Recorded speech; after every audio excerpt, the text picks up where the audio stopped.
Alors, un petit rappel, pourquoi cet ouvrage?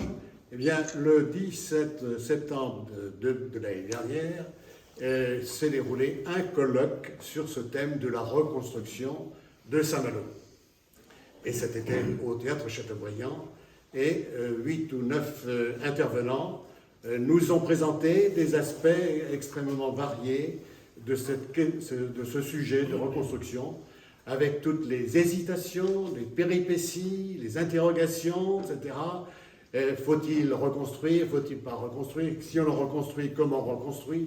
Est-ce qu'on garde les remparts ou est-ce qu'on les supprime, etc.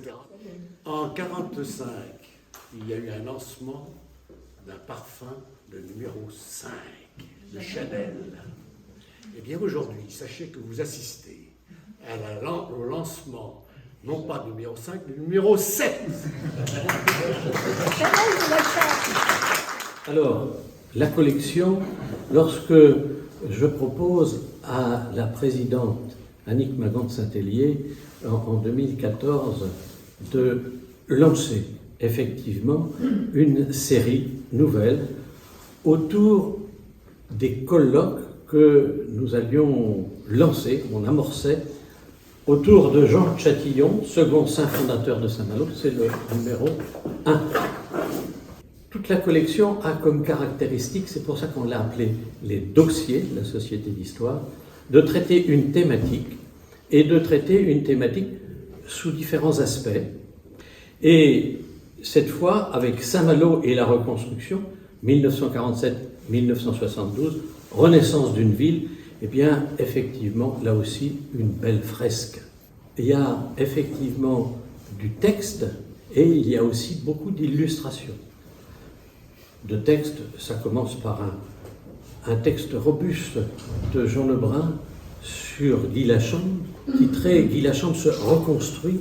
Et c'est intéressant parce qu'on sent qu'il y a une lecture qui n'a pas encore été faite. Ensuite, Philippe Petou va nous parler de la renaissance de la cathédrale qu'on voit s'élever au fil du temps et voir toutes les discussions. Et comme ça, on va cheminer cette lecture, cette nouvelle lecture architecturale que fait Daniel Taton en nous montrant les inspirations, en nous montrant les hésitations. Puis Jean-Luc Favre va regarder ce qu'écrit la presse à ce moment-là, et cette reconstruction des points de vue, les différents points de vue, les agacements des uns et des autres. Et puis, Renaud Blaise regarde tout le chantier qui est nécessaire pour faire disparaître toutes ces verrues de béton qui entourent la vieille ville. Jean-Louis Colliot a un regard sur ces réfugiés, c'est-à-dire ceux qui ont été obligés de quitter l'intramuros, mais qu'il faut bien loger quelque part. Et puis, notre colloque avait lieu 16 et 17 septembre. Et le 16 et 17 septembre de 1950, il se trouve qu'il y a le drame du Laplace, et c'est Gilles Faucon qui a regardé justement ce drame. C'était normalement l'inauguration des écluses, élément majeur aussi du développement du port.